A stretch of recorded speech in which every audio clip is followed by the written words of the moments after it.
Mistero a Tufisceddu, denaro nascosto e omicidio irrisolto in Sardegna. Il caso della sedicenne Emanuela Murgia, trovata morta a Cagliari nel lontano 1995, torna oggi alla ribalta con un solo indagato per omicidio, l'ex fidanzato, oggi 54enne.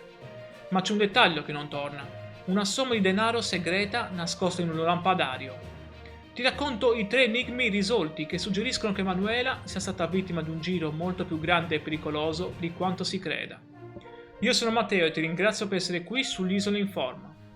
Facciamo un salto indietro al 5 febbraio 1995. Il corpo della giovane Emanuela Murgia viene trovato in uno dei canyon di Tufisceddu, a Cagliari. A distanza di decenni il caso è stato riaperto e le indagini della procura si concentrano sull'ex fidanzato Enrico Astero. Lui, oggi 54enne, resta l'unico indagato, ma continua a professare la sua innocenza.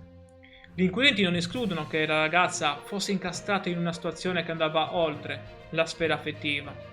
Ma cosa c'è esattamente sotto?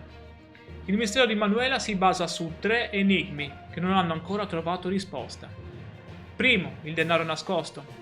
La madre scoprì, 2 settimane prima della tragedia, una cospicua somma di 100.000 lire in banconote da 1.000 e 10.000, nascoste dentro un lampadario. La spiegazione di Manuela fu debole e gli investigatori oggi credono che fosse costretta a custodire quel denaro per conto di terzi, forse sotto minaccia. Secondo, l'auto misteriosa. Manuela fu vista salire su un'auto blu metallizzata, un veicolo che i carabinieri hanno ricondotto al cugino di Astero. Questo familiare nega ogni coinvolgimento, ma la connessione è lì. Terzo, le telefonate che la facevano piangere.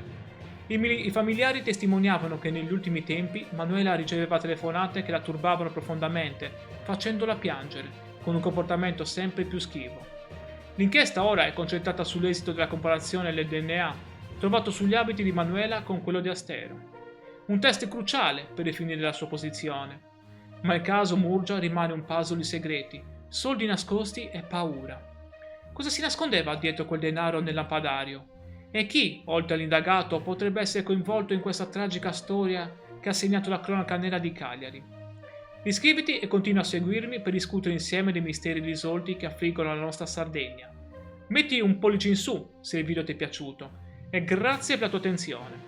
Ti auguro una fantastica giornata. Ciao!